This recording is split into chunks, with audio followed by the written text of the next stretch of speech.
Hey there, writers! I have been so excited to hear your personal narratives these first few weeks of school. Remember, a personal narrative is a true story that happened in your life. And this past week, you were able to listen to some personal narratives and study your classmates and give them some feedback. And this week, we are going to study a master writer. A master writer is someone who has their books published at libraries and bookstores. And we're going to take some tips from these master writers so that we can also someday become a master writer ourselves. So today, I want you to take a journey with me, and I want you to study a master author with me. And I want you to realize that they just don't tell any stories. They tell meaningful stories. They pay attention to the kinds of stories they choose to tell you so that it will inspire you and help you come up with your own ideas. And that makes me remember, as a writer, I like to carry around my little notebook because you never know when a memory is going to be sparked in your brain or inspiration or something you want to write about is going to pop into your mind.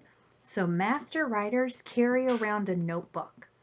And when they get ideas, they put a quick sketch or a few words in their notebook so that they can grow their story into something special later. So let me get back to it. Jane Yolen is a master author, and she has written a book about one small moment in her daughter's life, and she took it from a memory and she grew it into a story that stretched across pages and pages.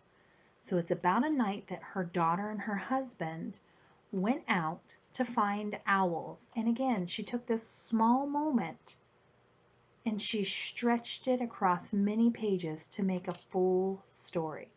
So I want you to sit back and listen as we enjoy this story together. This story is called Owl Moon. It was late one winter night, long past my bedtime, when Pa and I went owling. There was no wind. The trees stood still, like giant statues, and the moon was so bright the sky seemed to shine. Somewhere behind us, a train whistle blew, long and low, like a sad, sad song. So I want you to think about how she started the beginning of her story. She gave us a setting, but she didn't just say, "One night I went on a walk with my dad."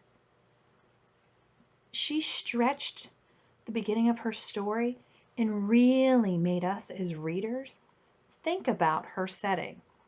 It was a long winter night. It was late at night. It was a winter night, past her bedtime, so we know it's really, really late at night. So in my brain, I'm picturing it's probably dark. There was no wind, and the trees stood still as giant statues. Can you picture in your brain? Does that seem like they're tiny little things or big, tall things surrounding her? Yeah. So I really love how she started this story for us. I could hear it through the woolen cap Pa had pulled down over my ears. A farm dog answered the train, and then a second dog joined in. They sang out, trains and dogs, for a real long time. And when their voices faded away, it was as quiet as a dream. We walked towards the woods, Pa and I.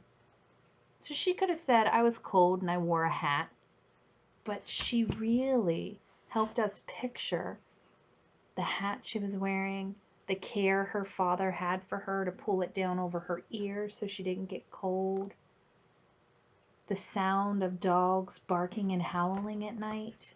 So I'm going to pause right there today, and I'm going to encourage you that for your first activity for the week, I want you to listen to the rest of this story, and I want you to really think about how the author helped you as a reader picture the setting and picture what is happening through her use of really long, stretched out sentences.